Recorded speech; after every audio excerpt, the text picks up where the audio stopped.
Buenas tardes, chicos, ya estamos. Buenas tardes, Doc. Ya le reviso cuántos faltan.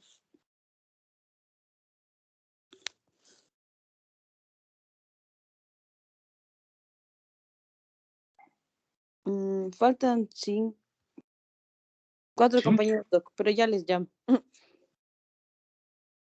Ya son las 6. Ya les estoy llamando, Doc.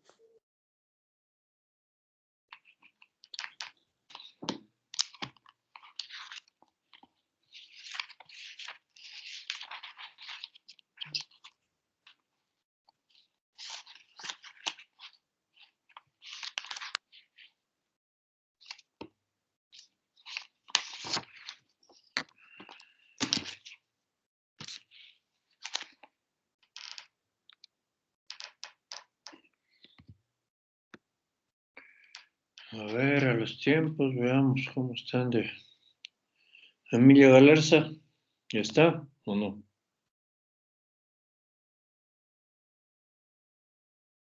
Sí, ahora aquí estoy, perdón, no valía mi micrófono. Alexander Gobeo. Presente, Doc. Santiago Guaigua. Presente, Doc.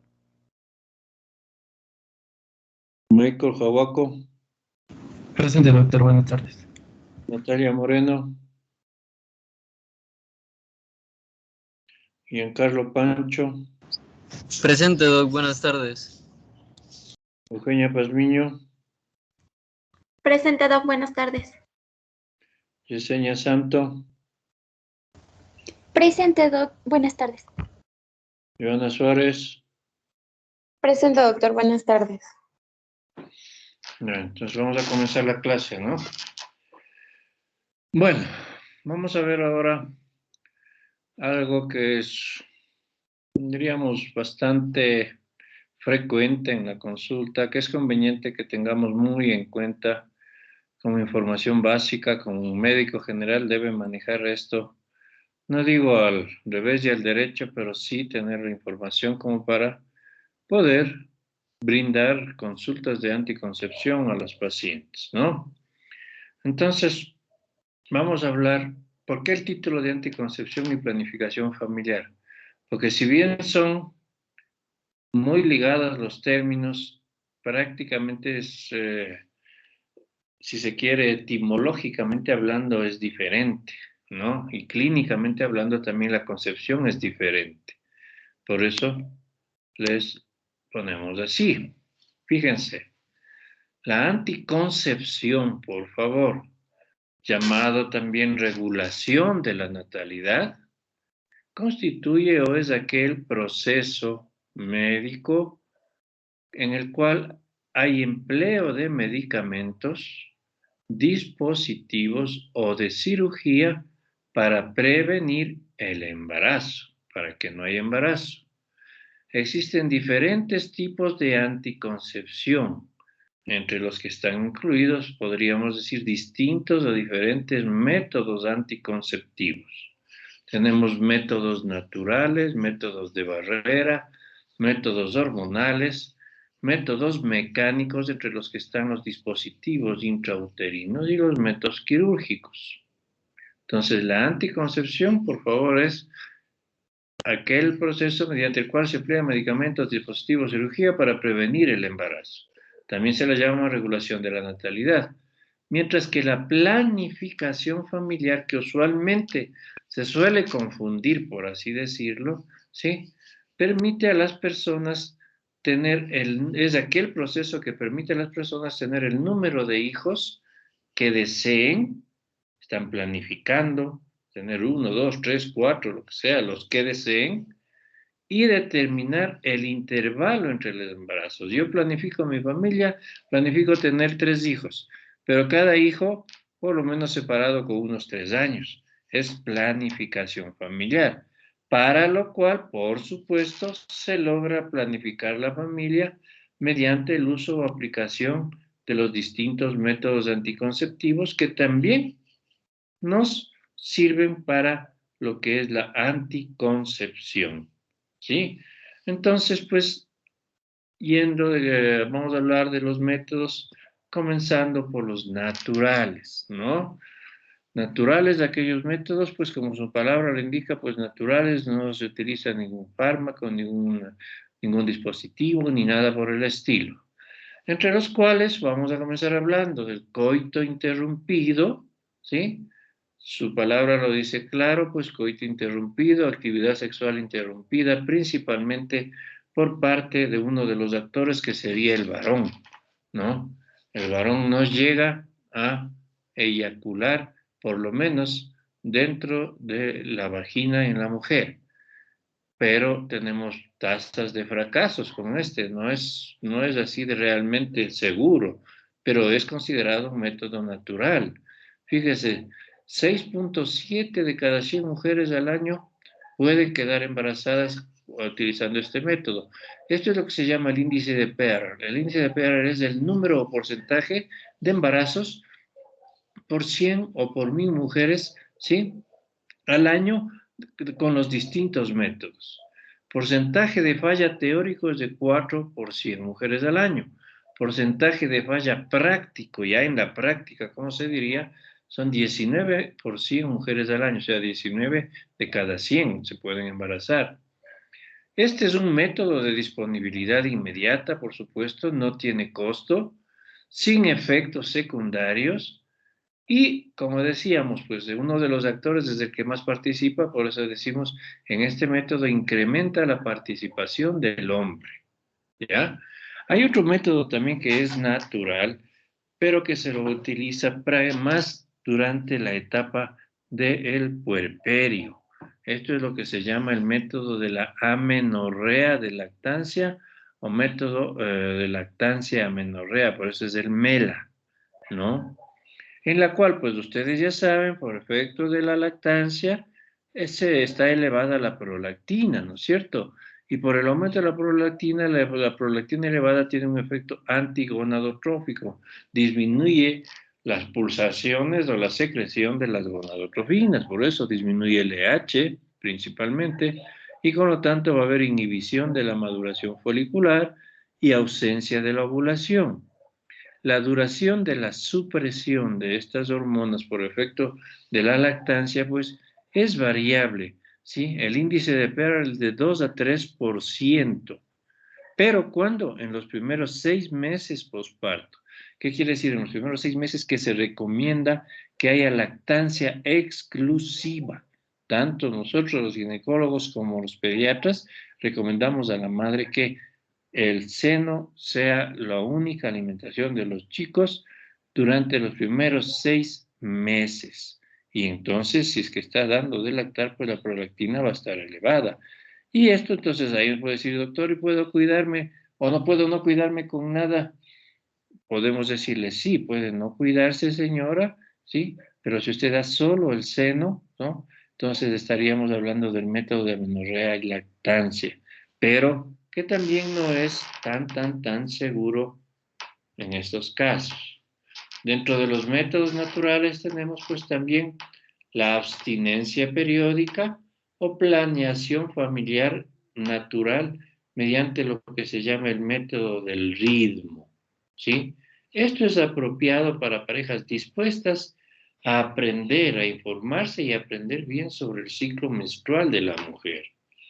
Se evita el coito, en este caso, durante el periodo de fecundidad alrededor de la ovulación. ¿Se acuerdan cómo veíamos esos cuadritos cuando hablábamos de menstruación? Los periodos fértiles, los días fértiles e infértiles, ¿no? Es importante, por eso está remarcado aquí, que este método realmente pudieran seguirlo mujeres que tengan ciclos menstruales regulares. Y ciclos menstruales regulares por lo menos durante los últimos 2 años, por no decirlo siempre, ¿no? Regulares cada mes, cada 28 a 30 días aproximadamente, ¿no? También pueden seguirlo pues parejas que hacen caso de situaciones de tipo religioso mediante la cual, entre comillas, no está permitido utilizar otro tipo de métodos de planificación familiar, ¿no? O de anticoncepción, ¿sí? Es un método fácil, gratuito y sin efectos secundarios. El único efecto secundario que podría llamarse sería si es que hubo actividad sexual en días fértiles, pues que se embarace, ¿no? Entonces, como parte de esto, pues tenemos el llamado método del calendario, ¿sí? De acuerdo a ese método de calendario, ¿sí?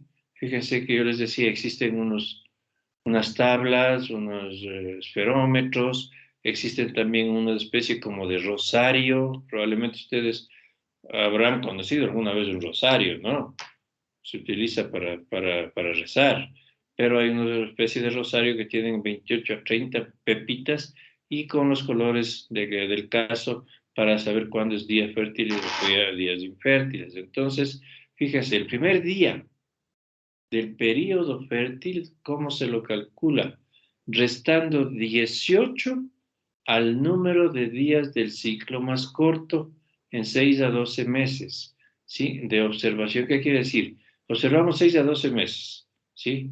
Y el ciclo más corto, por ejemplo, en los 6 a 12 meses fue de, pongámosle, 25 días. A ese le restamos 18 y ese sería el primer día del periodo fértil, ¿no? Mientras que el último día del periodo fértil se calcula restando 11 al ciclo más largo observado, ¿sí? Entonces, como ustedes pueden ver, esto es, si es que les tratamos de enseñar a las parejas y nos entienden bien, en buena hora, pero muchas veces pueda que no nos entiendan y ahí vienen las fallas. Por eso es que el método del calendario, si no está bien comprendido, bien llevado adelante, puede ser de los más peligrosos para embarazarse, ¿no? Fíjense en este esferómetro, ¿sí? Tenemos un ciclo de 28 días, ¿sí? Entonces, más o menos aquí tenemos la menstruación, ¿sí? La menstruación, 5 días aproximadamente. Ahí tenemos unos 6 días antes de comenzar los días fértiles que están periovulatorio y recuerden ustedes que el más fértil es el día 14 del ciclo, con 2 días más hacia acá, hacia posterior a la ovulación, pues, y luego también tenemos los supuestos días infértiles hasta comenzar la menstruación. Incluida la menstruación es días infértiles, ¿no? El método del moco cervical. Ese es también el método de la ovulación o de Billings que se llama, ¿no? Se basa en la acción estrogénica. Cuando hay la acción de los estrógenos, pues el moco cervical es un moco claro, acuoso y elástico. Sí, fíjense, de acuerdo a esta imagen, pues el moco se lo puede tener entre los dos dedos y es elástico, ¿sí? Entonces, cuando estamos así, en este caso, esto permite avanzar fácilmente a los espermatozoides, mientras que la acción de la progesterona hace que haya un moco escaso, grumoso, más bien un poco grueso, ¿sí? Y el coito está permitido en los días secos, ¿sí? Luego de la menstruación hasta que se palpe o se pueda tener el moco, ¿sí? Todo es un poquito de, ¿cómo sería? Podría ser hasta molestoso, ¿no? Entonces, pedirle a la paciente, entre comillas, hablo como médico, en este caso sería a la pareja, ver cómo está el moco y tenemos que enseñar cómo coger el moco, para ver si es que es un moco elástico, muy finito, esos días son los días fértiles, si es que es un moco un poco grueso, ¿sí? Y escaso, como especie de grumos, esos son los días que podrían tener actividad sexual. Pero fíjense, es otro método también bastante inseguro. El método de la temperatura corporal basal se basa en los cambios de la temperatura de 0,5 grados centígrados de aumento justo antes de la ovulación, ¿sí? Antes de la ovulación del día 14, la paciente, recuerden ustedes que veíamos pues en ciclo menstrual, puede aumentar 0,5 grados centígrados a su temperatura habitual, ¿sí? Esto por acción de la progesterona, o por producción progestágena sobre el hipotálamo, sí, y en todo caso, evitar el coito en esta situación, desde el primer día de la menstruación hasta 3 días antes del aumento de temperatura, ¿no? Entonces, ahí tenemos la temperatura. Tenemos los métodos de barrera, ¿sí? Como su nombre indica, pues hacen o constituyen una barrera para que no, entre otras cosas, los espermatozoides no puedan pasar. Entonces tenemos los llamados espermicidas vaginales, que son una combinación de espermicida químico, una sustancia que se llama el monoxinol 9 o el octocinol, que se combina con una base de jalea o crema o de espuma de aerosol, ¿no? Pueden ser jaleas, cremas, o inclusive como aerosoles, pero los más utilizados son jaleas o cremas. Son detergentes no iónicos con actividad superficial que entre sus cualidades está la de inmovilizar a los espermatozoides, ¿sí? También tienen otra propiedad que es la de proteger contra gérmenes que pueden producir ITS, ¿no? La tasa de fracaso es de 20 a 100% mujeres en el año, que sería el índice de Pearl. Fíjense, es bastante, incluso más que uno de los métodos naturales. Los preservativos o condones, pues, su base de acción capturan y retienen el líquido seminal. Luego de la eyaculación masculina, podemos tener un riesgo de rotura de un 3%, ¿no? Incluso con un correcto uso. Deben utilizarse los que tienen principalmente lubricantes acuosos, ¿sí? Reducen el riesgo de ITS, son de fácil uso. Hay que, principalmente a los muchachos, por ejemplo, hay que enseñarles a usar.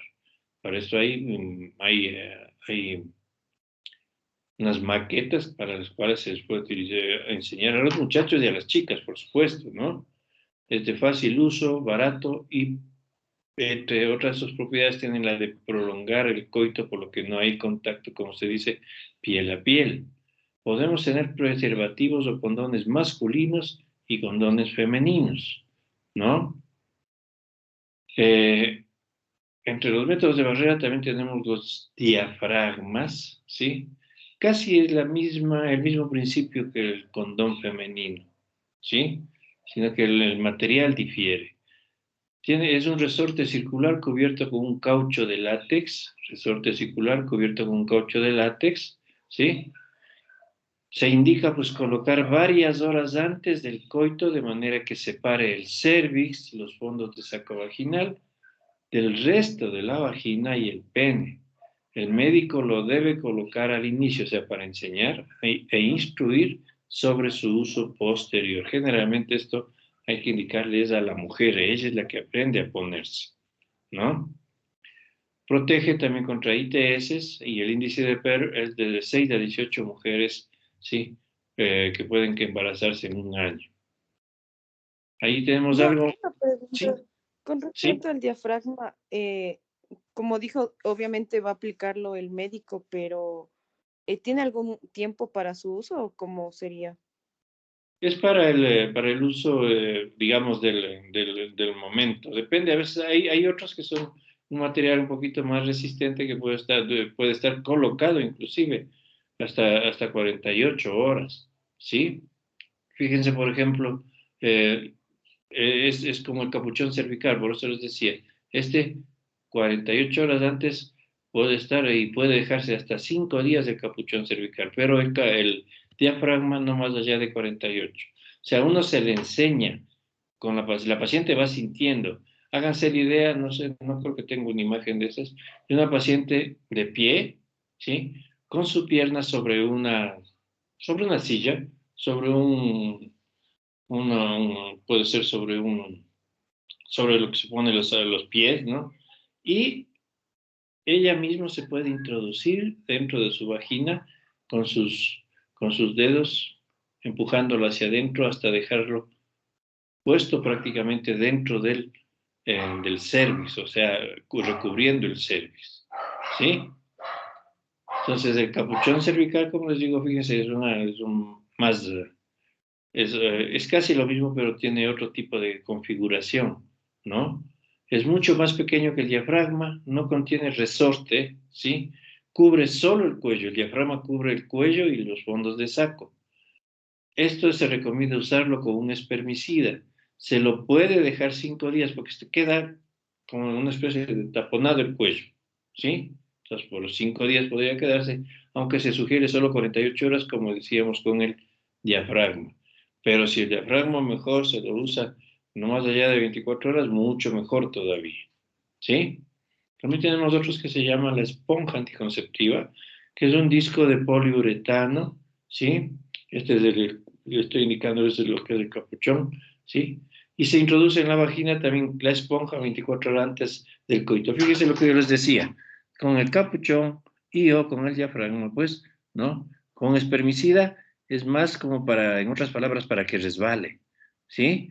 Entonces, fíjense, estamos viéndole en un corte transversal a la paciente, entonces ella, en la primera instancia nosotros le introducimos y le colocamos adentro, ¿sí? Le tapamos el cuello y la paciente también debe aprenderlo. Hay maquetas en las cuales les indicamos a la paciente y ella una vez que está introduciéndose, pues puede hacerlo. Decimos, les indicamos, hacemos. Si bien son métodos de barrera, pero son muy poco utilizados. Además, justo por la incomodidad, etcétera, etcétera, ¿no? Como métodos mecánicos tenemos los famosos DIUs, dispositivos intrauterinos. Esto es así es como se le ve a una T de cobre, fíjense. Tiene las alitas, tiene las alitas horizontales y la vertical que está recubierta por el cobre, ¿no? Entonces es un dispositivo flexible que se inserta en la cavidad uterina, ¿sí? Este dispositivo puede estar liberando cantidades de cobre, los DIU de cobre, o los DIU medicados, que actualmente también se lo está utilizando con mucha frecuencia, que tienen un progestágeno, que es el levonorgestrel, ¿sí? El té de cobre se le denomina 380A, así es el nombre técnico por la concentración del cobre. Y mientras que los que tienen progestágenos hay la Levonova o el Mirena. En el Ecuador se comercializa más como Mirena. Mecanismos de acción de los dispositivos interfieren en la capacidad de los espermatozoides para pasar a través de la cavidad uterina. Fíjense, aquí está el DIU, los espermatozoides, entonces es una barrera mecánica, ¿no? Cambian el revestimiento del endometrio, ¿sí? Los de progestágeno cambian el revestimiento del endometrio, evitan el proceso reproductivo antes que los óvulos lleguen a la cavidad uterina, ¿sí? Van a evitar el proceso reproductivo antes que ellos lleguen a la cavidad. También otra característica de estos es de que pueden espesar. ¿Qué decíamos del moco cervical? Cuando está espeso y grueso es prácticamente, no diríamos imposible, pero sí muy difícil que los espermatozoides pasen, ¿no? Fíjense, es así como queda una T de cobre dentro del útero. Son los horizontales y este el vertical. Y esto que se ve aquí son los hilos que no nosotros, sino que se llaman técnicamente las guías del DIU. Y esto queda un poquito hacia afuera, ya vamos a indicar, aunque sea teóricamente, cómo se hace el procedimiento.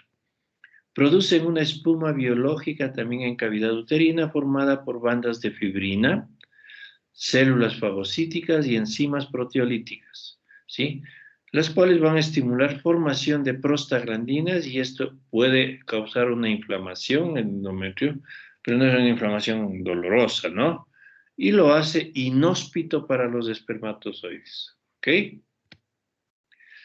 El DIU 380A es aprobado para utilizarlo hasta por 12 años. Con controles constantes, hablamos de cada 4 a 6 meses los controles. Al inicio, pues, los primeros 3 meses podemos controlar cada mes, ¿no? El Mirena, que tiene el levonorgestrel, podemos tenerlo hasta por 6 años. De hecho, la guía de farmacéutica nos dice para 5 años, pero por efectos de la pandemia, ¿sí? Se ha evidenciado, de acuerdo a estudios, de que podemos tener hasta 1 año más, o sea, 6 años, esto, y vamos a hablar de los implantes, ¿no?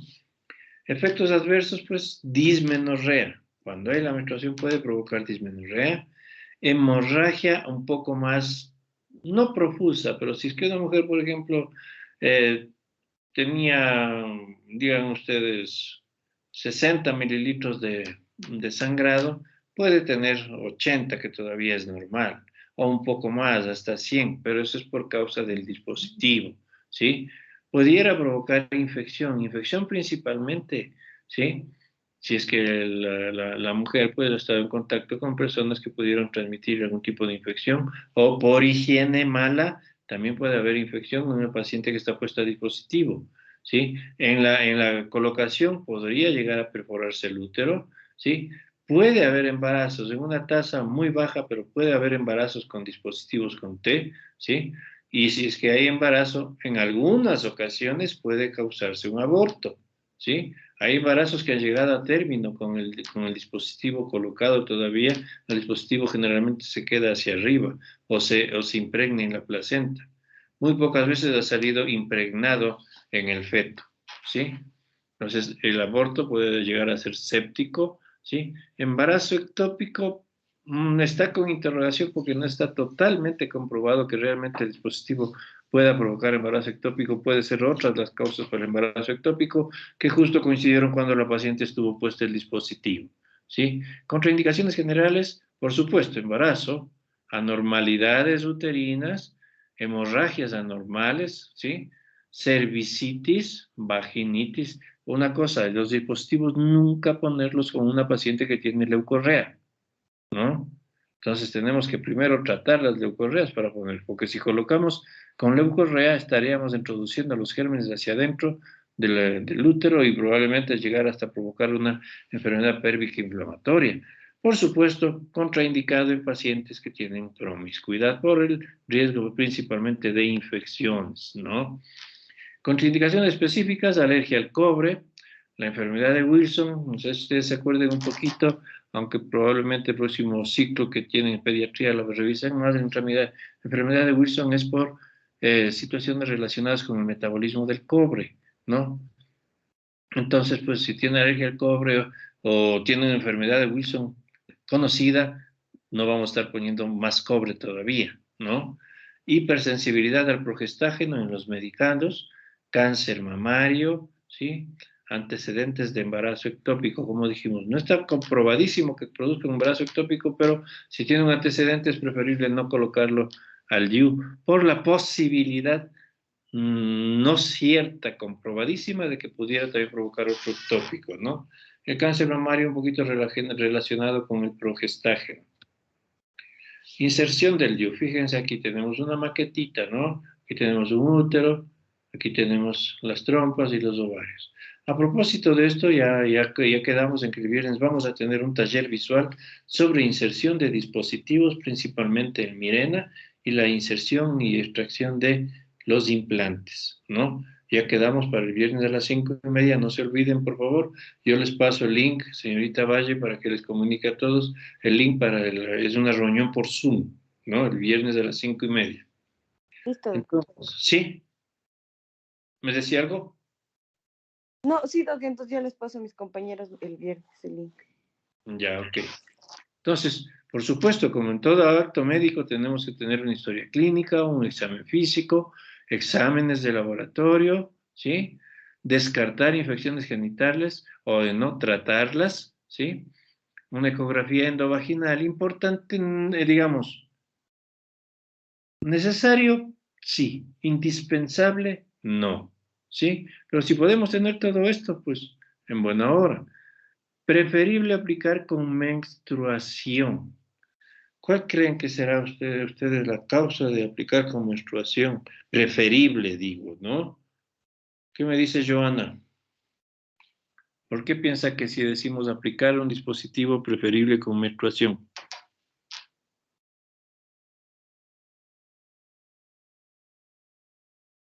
Joana Suárez, ¿ya se me fue? No, perdón, no podía activar el micrófono. Se supone, yo pensaría que sería para poder ver cuándo empezaría el día 1, para poder planificarlo de mejor manera y así no haya algún embarazo no deseado. Bueno, tiene un poquito su base, pero ¿saben por qué es? Porque con la menstruación ustedes saben que tenemos una apertura fisiológica del cuello, no una dilatación, pero sí una apertura. Y es más fácil la colocación, ¿ok? Es más fácil. Tiene su base lo que dice Joana, pero en todo caso no es tan así. La base es ¿por qué? que en la menstruación, pues los días de la menstruación, el cuello, incluso por la contractibilidad regular que puede tener el útero en esos días, tiende a abrirse un poquito la cavidad, el cérvix, para poder introducirlo más fácilmente y que no sea muy molestoso. Esa es la base, ¿sí? Entonces, fíjense, se expone la técnica, ¿no? Se expone el cuello uterino, o sea, ponemos un espejo vaginal, localizamos bien el cuello, se lo limpia con antisépticos, más que nada de yodo principalmente, aunque últimamente ya no se está utilizando mucho el yodo. Antes había ya no me acuerdo ni cómo se llama, el cetablón o sablón, pero eso ya se dejó de usar hace muchísimo tiempo. Preferible limpiarlo con una gasa seca, máximo con un poco de suero fisiológico, ¿no? Sí, más que nada para esa asepsia sería la povidona yodada, ¿no? Pero tampoco decimos alcohol yodado, por favor. Luego se realiza una histerometría, ¿sí? Histerometría. Yesenia Santo, ¿qué será la histerometría?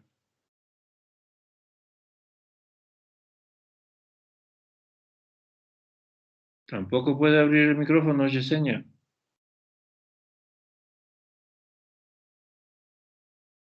Sí, Doc. ¿Qué es la histerometría? La histerometría, esta es la que se encarga de valorar el tamaño uterino. Eco, pero de medir más que nada el fondo del útero a través de la cavidad.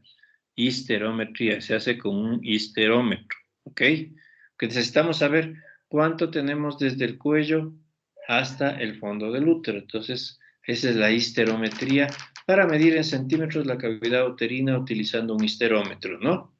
El histerómetro es metálico. Si amerita efectuar bloqueo paracervical, en ocasiones hay pacientes que están muy nerviosas, les duele más de lo debido, digamos, ¿no?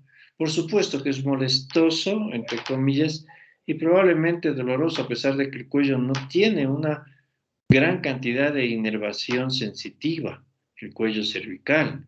Pero en ocasiones es necesario hacer un bloqueo cervical con silocaína o lidocaína, ¿sí? Y lidocaína más atropina para evitar sangrado. ¿Sí? Esto unos 10 mililitros y se pone siguiendo las manecillas del reloj, colocando a las 12, a las 3, a las 6, a las 9, ¿sí? Colocamos más o menos unos 2 centímetros en cada uno de estos y se hace un bloqueo paracervical. Y ahí sí procedemos a lo siguiente, se pinza el labio anterior o posterior del cervix con una pinza que se llama pinza de Posi o tirabalas. Es una pinza larga que en sus puntas tiene prácticamente dos puntas, es bien puntiaguda, son curvadas, ¿sí? Entonces, ese es el tirabalas. ¿Para qué se le pinza la labio anterior o posterior? ¿Y por qué decimos anterior o posterior? Dependiendo de la ubicación del útero. Si es un útero en anteversión, imagínense ustedes que el cuerpo está hacia adelante, hacia nosotros. Entonces, para corregir la curvatura, debemos pinzar el labio posterior del cuello, lo alamos y se corrige la curvatura. Si es que es un retroverso, en cambio, pinzamos el labio anterior, ¿sí? Alamos con la pinza y se corrige la curvatura, ¿sí? Para rectificar la flexión antero o retroverso flexión y así evitar, por ejemplo, la perforación del útero, por supuesto, ¿no? Si introdujéramos el histerómetro sin corregir la flexión, podemos pasarnos de largo y perforar el útero, ¿sí? Luego, introducimos suavemente el DIU, el dispositivo, previamente cargado en su correspondiente dispositivo de inserción, ¿sí? Este es el dispositivo de inserción, fíjense, ¿sí? O sea, le cargamos al dispositivo aquí y luego de que hemos pinzado, se introduce el dispositivo de acuerdo a la medida del histerómetro. Este dispositivo de inserción tiene una especie de un anillito, ¿no? Entonces también es en centímetros. Si el histerómetro me dijo 7 centímetros, le comparo con el histerómetro, pongo ahí el anillito, que es un anillito azul, hasta 7, entonces quiere decir que hasta ahí nomás debo ingresar, y luego que estoy adentro, empujo con otro artefacto el dispositivo y se queda adentro. Entonces a eso se dice introducir suavemente el DIU previamente cargado en el correspondiente dispositivo de inserción a través del conducto cervical. Luego retiramos la vaina de inserción hasta las ramas horizontales, ¿sí? Hasta que las ramas horizontales se abran. O sea, ¿qué quiere decir? Una vez que hemos llegado al fondo, empujamos le llamamos un poquito de chiste con lo que se va a empujar, es una especie de trocar chiquitico, al empujador le empujamos y vamos sacando el dispositivo de inserción, ¿sí? Se vuelve a empujar y procediendo luego a retirar la vaina externa, o sea, el dispositivo. Una vez que ya se ha retirado, quedan las guías, los hilos afuera del cuello del útero y se las corta a 2 centímetros del cervix, con una tijera larga también, ¿no? Como está puesto ahí, se les recomienda a manera de tarea, por favor, chicos, entrar a cualquier página y visualizar videos sobre inserción de dispositivos. Hay multiplicidad de videos para que ustedes puedan ver cómo se hace la inserción de dispositivos. Otro método que hablamos es los quirúrgicos. Bueno, decíamos que en cuanto a los dispositivos, la inserción en cambio del medicado del Mirena tiene un poquito de diferencia. Eso es lo que vamos a ver el día viernes y van a ver en forma visual, práctica, cómo se inserta eso, ¿no? Entonces, la esterilización quirúrgica es la esterilización femenina tubaria, que es la ligadura de las trompas, o llamado también salpingectomía. Puede hacerse la esterilización post-cesárea, se acaba la cesárea, y si es que la paciente ha querido ligarse, pues en ese momento se le liga, ¿sí? Tomando las trompas de cada lado y se hace la ligadura. O también se puede hacer a través de una mini laparotomía postparto, ¿sí? Hasta 48 horas postparto en una paciente que no haya tenido problemas de infección ni nada, podemos hacer una incisión de 4 centímetros subumbilical, porque recuerden ustedes, postparto, no más allá de 48 horas, el útero está más o menos a la altura del ombligo, o está en útero en O-1, entonces, bajo del ombligo hacemos una incisión con bisturí, etcétera, ¿no? Y no más allá de 4 centímetros entramos a la cavidad. Como el útero está agrandado, solamente buscamos las trompas, cogemos, pinzamos y ligamos, ¿sí? O también puede hacerse una mini laparotomía de intervalo, que quiere decir una mujer que no está embarazada pero quiere ligarse, pero ahí el útero está retropúbico, ¿no? Entonces, igual, una incisión de 4 centímetros, pero suprapúbica en este caso. Sobre el pubis, vamos a entrar, topamos el útero, buscamos las trompas hacia los lados y vamos a proceder a la ligadura. O también se puede hacer por la laparoscopía, ¿no? A través de la laparoscopía también se hace mucho más frecuentemente. Fíjense, este es el útero, ¿sí? Trompas, ovarios. Entonces, si hacemos una mini laparotomía que también se llama mini lap, ¿sí? Entonces entramos, ubicamos la trompa, cortamos y también se puede dejar ligada. Lo mejor es, a más de ligar, sí, a más de ligar, una vez que está ligado, se corta aquí y cauterizar estos lados. Se cauteriza o podemos también ligar bien, bien, bien también estos lados terminales que se llaman en cirugía. ¿Sí? Cuando cortamos un conducto, ¿sí? Entonces decimos ¿cómo se llaman los bordes cortados? Son terminales, ¿no? Entonces fíjense cómo puede quedar solo ligado o ligado y cortado. Después de la ligadura cortamos y hacemos cauterización. Entonces también se puede poner grapas. Esto se hace cuando hay la laparoscopía. Fíjense, la laparoscopía ingresa por el ombligo, ¿sí? Y se hace la ligadura, ¿no? Y se le puede dejar con grapas, ¿no? Entonces, esto también es una forma de hacer ligadura. También, bueno, estamos hablando de nuestra paciente mujer, pero hablando de planificación y de anticoncepción, pues hablemos de la esterilización masculina, que también no es tan frecuente, pero se la puede hacer, la famosa vasectomía, que es la resección de una parte del conducto deferente se utiliza anestesia local, ¿sí? Y, en la zona donde se va a hacer, se lo puede hacer en el consultorio, porque los que más hacen esto son los colegas urólogos, sin dejar de lado que nosotros como ginecólogos también podríamos hacerlo, ¿sí? Pero recibiendo la capacitación correspondiente. No reduce el rendimiento sexual, igual que la ligadura. Muchas creencias hay de que, híjole, se ligó a la paciente y ahora sí ya, olvídese, ya no tiene, ya se le fue la libido y todo eso. Entonces, muchas veces hay negativas de las parejas, pero como decíamos alguna vez, los derechos de la mujer, los derechos sexuales y reproductivos son suyos, no tienen nada que ver en estos casos la pareja, ¿sí? La técnica, palpamos el conducto deferente a través de la piel del escroto, se lo pinza, pero una previa anestesia, ¿no? Incidir la piel, alar el conducto y seccionarlo, coagular los dos extremos, ¿sí? Y cerrar. Se coagula los dos extremos terminales como veíamos de tantos. Bien, vamos a hablar de la anticoncepción hormonal, que en todo caso es de lo más, en lo que más se ha venido trabajando desde antes de 1960. Anticonceptivos orales hormonales introducidos en los años 60. En ese entonces constituyó un tremendo adelanto científico, ¿no?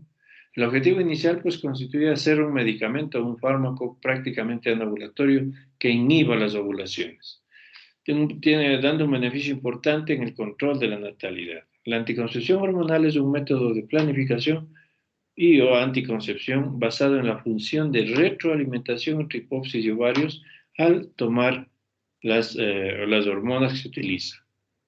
Las tabletas ¿sí? Una pregunta, respecto a la vasectomía, ¿puede haber alguna probabilidad de que sea reversible o no? Al igual que la ligadura puede ser reversible, pero con muy poco éxito realmente, ¿sí? Primero que es una cirugía bastante compleja. Hay que hacerla con un microscopio, ¿sí? ¿Por qué? Imagínense ustedes, tenemos que unir esos conductos con material de sutura súper finito. Y a veces puede que quede una sinequia en el sitio de sutura. Por ejemplo, en la ligadura eso puede ser causa de embarazos ectópicos. ¿Hay éxitos? Claro que sí. En la vasectomía, sinceramente, más tendrían que decirnos algo de eso los urólogos, pero creo que es algo similar que con la ligadura. ¿Sí? Ya, entonces, las tabletas anticonceptivas bloquean la producción de gonadotrofinas, impidiendo la iniciación de otro ciclo ovulatorio. La anticoncepción hormonal utiliza, pues, la acción de las hormonas del sistema reproductivo para impedir el embarazo, ¿sí? Mecanismo de acción general: inhibición de la ovulación por inhibición desde el sistema nervioso central, abolición del pico de LH básicamente, que impide la ovulación, asincronía endometrial, volviéndolo al endometrio un entorno hostil al no haber la acción hormonal, alteración de la calidad del moco cervical también que producen las hormonas. Alteración del transporte tubárico, igual pueden generar esta medicación. Desensibilización del ovario a las gonadotrofinas, ¿no? El ovario se vuelve insensible a la acción de gonadotrofinas. Desaparición de estructuras funcionales como los cuerpos lúteos e incluso cuerpos albicans, ¿no? Entonces, lo que hemos visto desde cuando veíamos la menstruación, pues sí, el sistema reproductor femenino no regulado, hipotálamo, hipófisis, ovario. Ya vimos cuando veíamos la menstruación cómo se produce esto, ¿no? Entonces, va encaminado a cortar estas vías, los anovulatorios que se llaman, ¿no?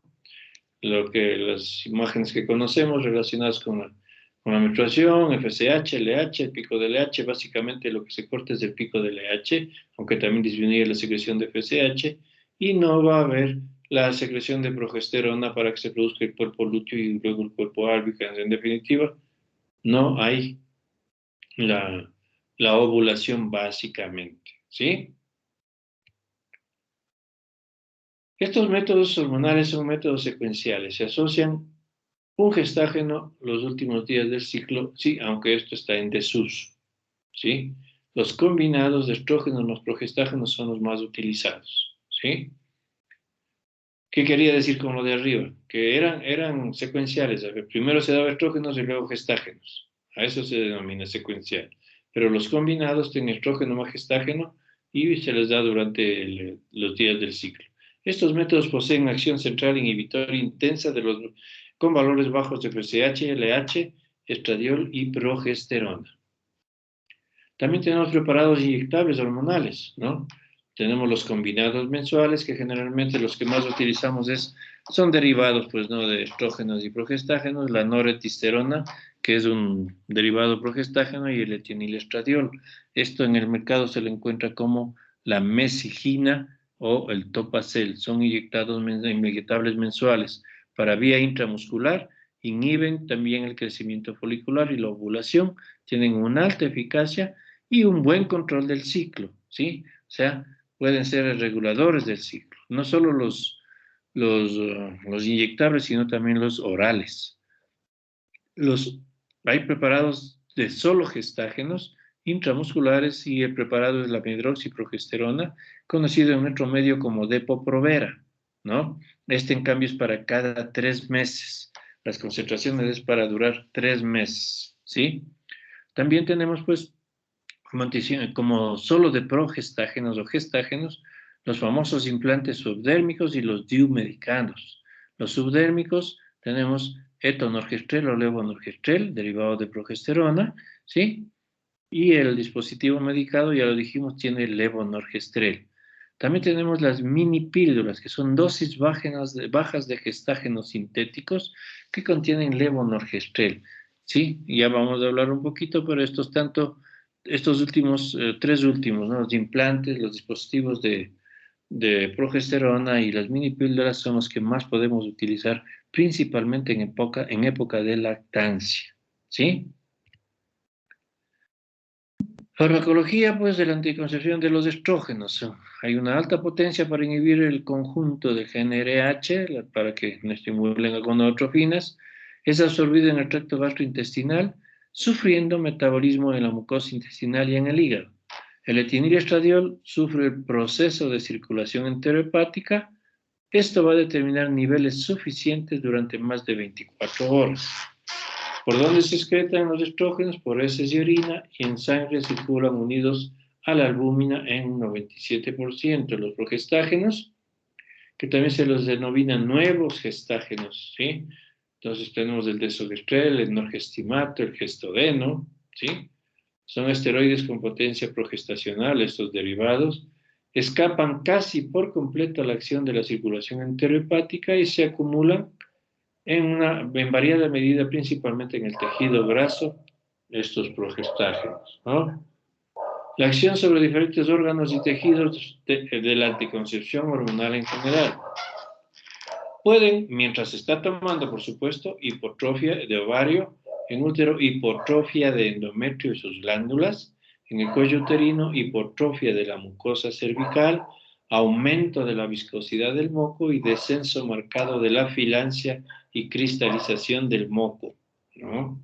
En el sistema endocrino, por supuesto, sabemos que inhiben la secreción de FSH, anulan el crecimiento folicular, ¿sí?, inhibiendo la secreción de LH, o sea, el pico de LH, anulan la estimulación ovulatoria, incrementan la actividad también a otro nivel de la renina y aldosterona, y aumentan la globulina transportadora de tiroxina.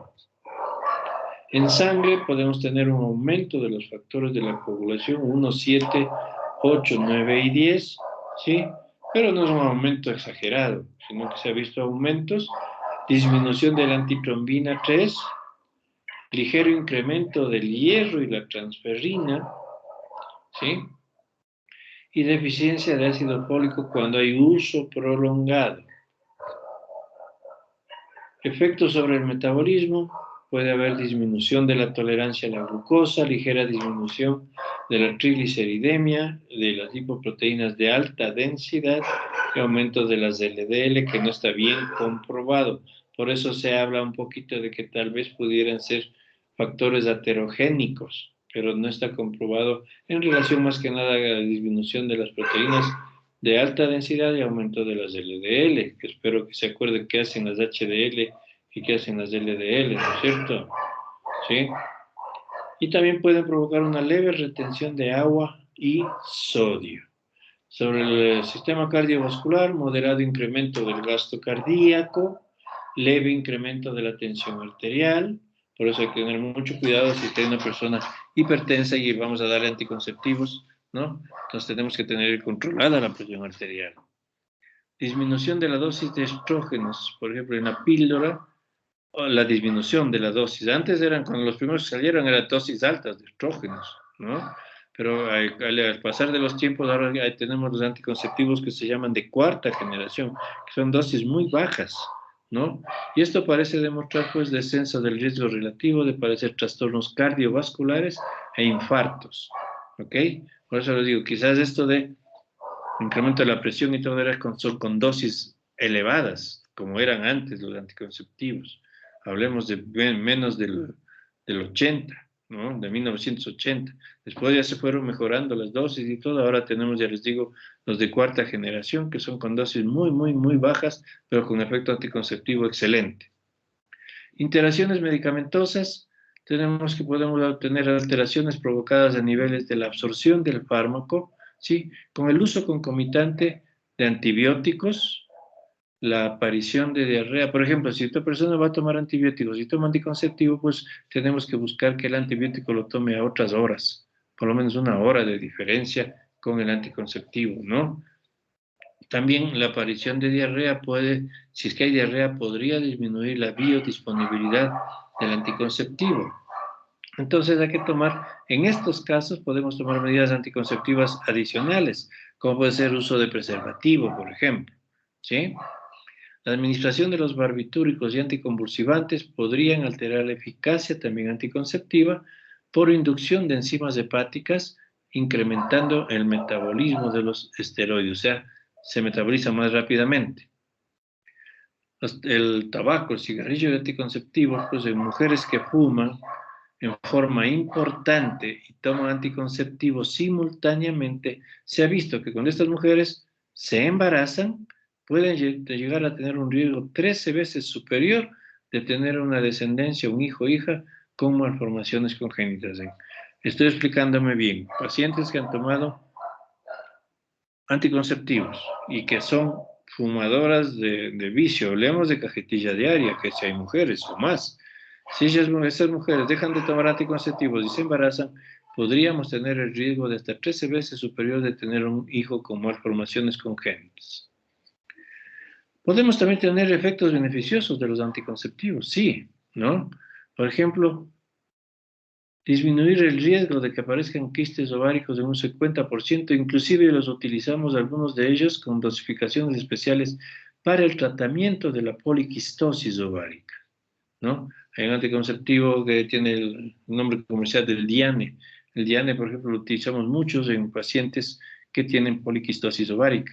Y aquellas pacientes que toman anticonceptivos disminuyen el riesgo de tener quistes ováricos en un 50%. Dice también disminuir el riesgo de cáncer de endometrio en un 50%, disminuir el riesgo de cáncer de ovario en un 40 al 50%, ¿sí? También se los utiliza para mejorar el acné en las chicas, principalmente el mismo Diane del que les hablo. Lo utilizamos, o los colegas dermatólogos lo utilizan para tratar el acné, ¿no?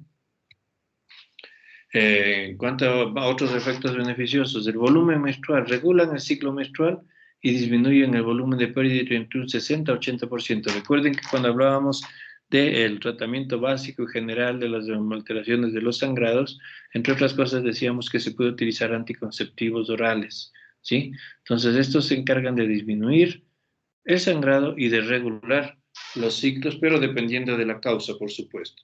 También se los utiliza en dismenorrea, inducen una mejoría en un 90%, fíjense ustedes, ¿sí? La EPI o enfermedad hipérbica inflamatoria, pues podemos tener un riesgo disminuido de padecerla en un 50-60%. La patología benigna de mama, al parecer, disminuye el riesgo en un 50-75%, o sea, principalmente en cuanto a presentar enfermedad fibroquística de mama, así como fibroadenomas, ¿no? Los quistes de ovario, ya lo dijimos, disminución del riesgo de un 50% para los quistes funcionales, los que están relacionados con la menstruación propiamente dicha, y un 80% para los quistes de tipo luteínico, los que se producen principalmente a partir de la segunda fase. El cáncer de endometrio, ya creo que lo dijimos, reducción del 50%, pero si mínimo hemos tomado unos 12 meses, o sea, si la paciente ha tomado un año de anticonceptivos, puede tener disminución del riesgo de tener cáncer de endometrio en un 50%. El cáncer de ovario, pues reducción media entre 40 y 50% de riesgo. El efecto beneficioso es evidente a partir de los 6 meses de estar tomando los anticonceptivos y luego de 10 años de uso, realmente se llega a conseguir un 80% de disminución, de reducción del riesgo de tener cáncer de ovario. Nadie me ha preguntado hasta ahorita hasta cuántos años se puede tomar un anticonceptivo, tanto como sea necesario, pero lo mínimo es 10 años, ¿sí? Pero si necesitamos que tome más, puede seguir tomando más. Efectos secundarios generales. Puede haber un leve incremento de peso. Dijimos que puede retenerse un poquito de agua y sodio. Más por eso que porque aumente la grasa, porque aumente la gordura, ¿no? No es atribuible un aumento de peso realmente a los anticonceptivos, ¿sí? Náuseas, vómitos puede haber al inicio, pero si es que es mucho, pues podemos cambiar y ver otra forma de anticonceptivo. Haber un poco de mastalgia, ¿sí? Dolor de los senos, principalmente con las menstruaciones. Cefaleas más que nada relacionadas con los de progesterona, ¿sí? Cervicitis inespecífica muchas veces. Podemos tener un aumento de infección de vías urinarias, aunque esto depende de la dosis de estrogénica. Cuando había más estrógenos, era un factor de riesgo para provocar infección de vías urinarias. Otros, como por ejemplo, pues puede haber cloasma, ¿no? A veces depresiones de leves a moderadas, litiasis biliar porque pueden provocar un poquito de éstasis biliar, pero con las concentraciones altas de estrógenos, ¿sí? Y en ocasiones puede llegar a generar amenorrea, pero de una causa inespecífica, ¿no? La administración. Ideal, pues, tener estrógenos en dosis bajas, comenzando desde el primer día de la menstruación. El primer día de la menstruación se comienza a tomar los anticonceptivos definitivamente.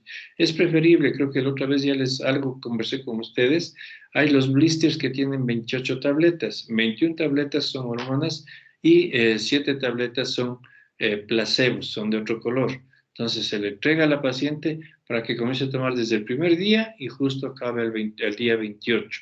Y al día 29, entre comillas, sería el primer día del inicio de un nuevo blister. Se administra en ciclos de 4 semanas.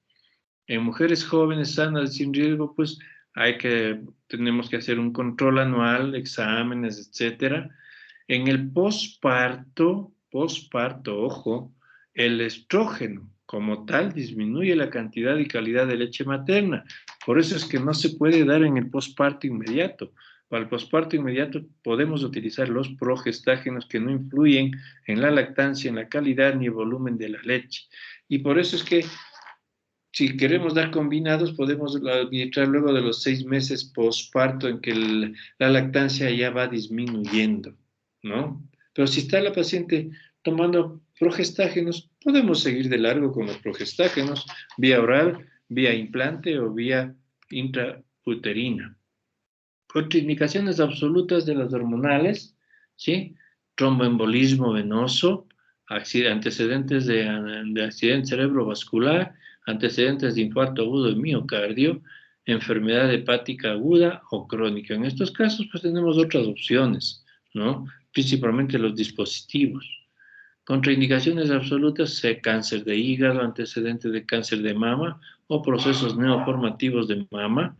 Pacientes fumadoras, ya vimos una de las consecuencias principalmente, ¿sí? Relativas, hipertensión arterial, cardiopatía congénita o valvulopatía, procesos de válvula mitral, hiperlipemia, que hay que controlarla haciendo exámenes previamente, cefalea migrañosa y epilepsia son relativas. Tenemos que administrar bajo un cuidado médico estricto. En diabetes mellitus igual, porque pueden provocar un poquito de hiperglicemia, etcétera, alteraciones hemorrágicas, colecistopatías, miomas uterinos y fumadoras nuevamente, pues estén contraindicaciones relativas. Bien, hemos oído hablar muchas veces tal vez de la anticoncepción de emergencia, chicos, ¿no? Mal llamada la anticoncepción o la pastilla del día después, ¿no? Si hablamos en la parte semántica, pues la actividad sexual puede ser en la noche, en la tarde, en el día, y entonces por eso es mal llamado el día después, ¿sí? Si lo cogemos como indica esto, si tuvo una actividad sexual un día y se toma la pastilla del día después, se toma el otro día y podría no ser efectiva, aunque vamos a ver que sí hay efectividad. Indicaciones de la anticoncepción de emergencia. Coito no protegido.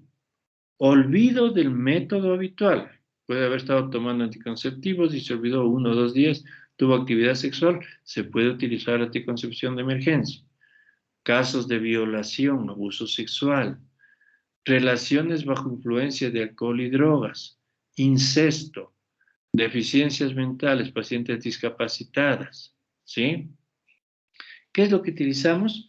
Hay el método de USP, con el cual comenzó la anticoncepción de emergencia, pero que todavía se lo utiliza, en el cual administramos 0,2 miligramos de tinestradiol más 1 miligramo de levonorgestrel, ¿sí? En otras palabras, son los anticonceptivos combinados, ¿sí? 2 tabletas al momento, o sea, viene la paciente, conversamos, hacemos historia clínica, cuándo tuvo relaciones sexuales, ¿sí? Si me dice que tuvo relaciones sexuales hasta hace 3 días, podemos utilizarlo. Si ya me dice 5 días, ya está difícil, ¿no? Ya va a ser difícil que pueda impedir la ovulación. En otras palabras, aquí sí utilizamos aumento de dosis de tinestradiol y levonorgestrel, ¿sí? 2 de ese momento y 2 tabletas en 12 horas. Esto antes de las 72 horas post-coito. Actualmente lo más utilizado, les digo, con el USP se comenzó, pero se puede utilizar, tenemos a disposición los anticonceptivos, ¿no? El levonorgestrel, hay tabletas de 75 miligramos cada 12 horas en 2 tomas, ¿sí? O sea, 2 tabletas, una al momento y otra en 12 horas. O hay también tabletas de 1,5 miligramos en una sola toma de levonorgestrel. Igual esto no más allá de las 72 horas, ¿sí? Cuando hablábamos de la ruptura folicular, yo creo que ya les hablé de esto. Se puede utilizar también antiinflamatorios no esteroidales, principalmente el meloxicam, 15 miligramos vía oral QD por 5 días. ¿Qué hacía esto? Impedir la ruptura folicular para que no salga, o sea, se impide ¿cómo? Sin la secreción, porque disminuye la secreción de prostaglandinas, la F2-alfa, que favorecía, ¿se acuerdan ustedes?, la ruptura folicular. Si no sale, si no se rompe, pues no va a haber ovulación. Y esto se ha comprobado, es evidencia de los últimos 10 años, podríamos decir esto, que podemos dar hasta los 5 días post-coito no protegido o en estas condiciones que dijimos. También está indicado colocar un dispositivo intrauterino, principalmente cualquiera de los dos, en las primeras 48 horas post-coito como anticoncepción de emergencia. Pero ojo, chicos y chicas, ¿sí? Ustedes ya van sabiendo esto como estudiantes de medicina, ¿sí? Estamos conversando en temas de salud, en temas con futuros médicos, ¿sí? Creo que no va a haber generación de risas por esto, pero también, por favor, en el sentido personal, ustedes tienen que ser muy cuidadosos, ¿sí? Tanto las chicas como los varones, pues, ¿no? Los varones quizás a veces pueden tener algún accidente con su pareja, lo que sea, y las chicas también, no hay problema de eso, pero, o les pueden preguntar, tú vos estás estudiando medicina, sabes que hay una anticoncepción de emergencia, una píldora de emergencia, ¿cómo hago? ¿Cómo me la tomo? Entonces ya pueden ustedes, ya yendo a leer después de la clase, les va a quedar muy clarito esto, ¿sí? Entonces, esto es la anticoncepción de emergencia. Y también tenemos, pues, lo que vamos a ver el día bien, ¿sí? Una pregunta, de la anticoncepción de emergencia que nos mencionó, ¿la más eficaz va a ser la de dosis única? No, pueden ser eficaces las 3, la de USP, la de 75 cada 12 o la de dosis única, es lo mismo. Lo que pasa es que la dosis única es una sola toma, ¿no? La de, sí. ¿Y de qué manera, por ejemplo, la pastilla, este medicamento va a alterar en el ciclo Y ahí va a menstrual? decir ya después, ¿no es cierto? Uh-huh. A ver, No le oí por molestarle. Siga. ¿Qué me dijo? Ya, le estaban preguntando que cómo puede llegar a afectar el ciclo menstrual por la carga hormonal. No, bueno, más bien lo que se puede, gracias por la pregunta, lo que podemos advertir a la paciente es que podría llegar a presentarse un sangradito por deprivación, justo por la carga hormonal, ¿sí? Pero si es que no ha habido embarazo, pues el ciclo menstrual se restablece tranquilamente. Si no da resultado, o sea, quiere decir que hemos dado la anticoncepción de emergencia o pasadas las 72 horas, ¿sí? O la paciente probablemente justamente ovuló, estaba en el día más fértil cuando le violaron, por ejemplo, o cuando tuvo la actividad sexual, ¿no? Entonces, se hace generalmente después igualmente de unas 48 horas de haber tomado la anticoncepción de emergencia. Es recomendable, no indispensable, podemos hacer una beta-HCG, ¿no? Por ejemplo, fíjense ustedes en los protocolos de pacientes violadas, ¿sí? Lo primero que se administra, además de administrar una batería de antibióticos para prevenir infecciones de transmisión sexual, es el levonorgestrel de 1.5, que es el que se tiene en las unidades, pero también hay el de 75, ya les digo, ¿no? Entonces, administrar eso, ese momento se hace una prueba de embarazo, ¿sí? Claro que si me sale positiva y la violación fue hace 5 días y me sale positiva, pues no sacamos nada dando la progesterona, el levonorgestrel, ¿sí?